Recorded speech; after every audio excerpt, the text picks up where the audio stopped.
বাংলাদেশের সরকার পরিবর্তনের পর থেকেই সামাজিক যোগাযোগ মাধ্যমে আলোচনায় সেভেন সিস্টার্স। অন্তর্বর্তীকালীন সরকারের প্রধান উপদেষ্টা ডক্টর মোহাম্মদ ইউনূসের একটি বক্তব্যের পর এটি ভাইরাল হয়। এনডিটিভিকে দেওয়া এক অনলাইন সাক্ষাৎকারে এই নোবেল বিজয়ী বলেন, বাংলাদেশকে কেউ অস্থিতিশীল করতে চাইলে চারদিকে অস্থিতিশীলতা ছড়িয়ে পড়বে। প্রতিবেশী মিয়ানমার, ভারতের সেভেন সিস্টার, পশ্চিমবঙ্গ সহ সব জায়গাতেই ছড়িয়ে পড়বে অস্থিরতা।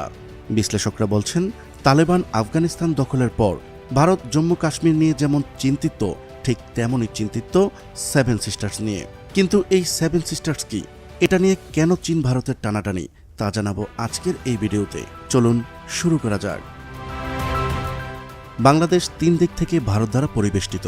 তবে বাংলাদেশের কারণে ভারতের 7টি গুরুত্বপূর্ণ রাজ্য দেশটির মানচিত্র থেকে অনেকটাই বিচ্ছিন্ন হয়ে আছে।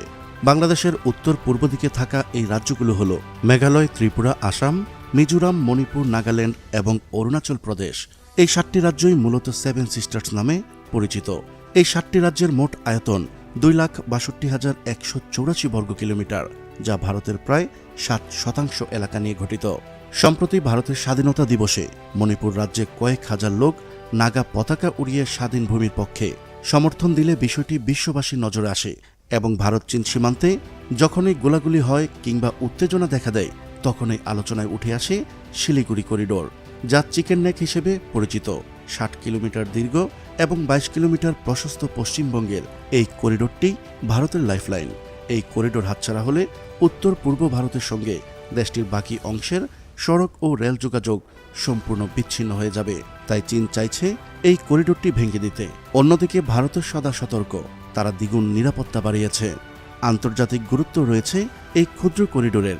নেপাল ও ভুটান বিশ্বের বাকি অংশের সঙ্গে যুক্ত থাকতে শিলিগুড়ি করিডোরের উপর অনেকখানি নির্ভরশীল। ভৌগোলিক অবস্থানের জন্য চীনের খুবই কাছাকাছি এই করিডোর। 2017 সালে ডুকলাম সীমান্তে উত্তেজনা ছড়িয়ে পড়ার পর শিলিগুড়ি করিডোরে ভারত বিপুল সংখ্যক সেনা মোতায়েন করে।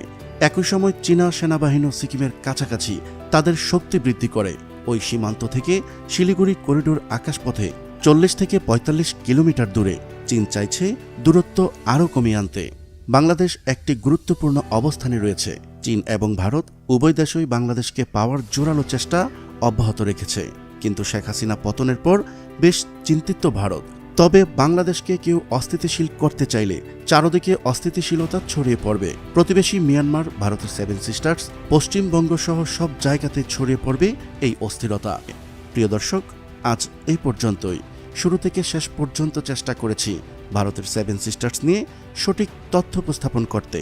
কোথাও কোনো তথ্যগত ভুল কিংবা আপনার পরামর্শ থেকে থাকলে তা কমেন্ট করে জানাতে পারেন। আবারও দেখা হবে নতুন কোনো বিষয় নিয়ে। ততদিন পর্যন্ত মহান আল্লাহ তাআলা সবাইকে ভালো রাখুক, সুস্থ রাখুক।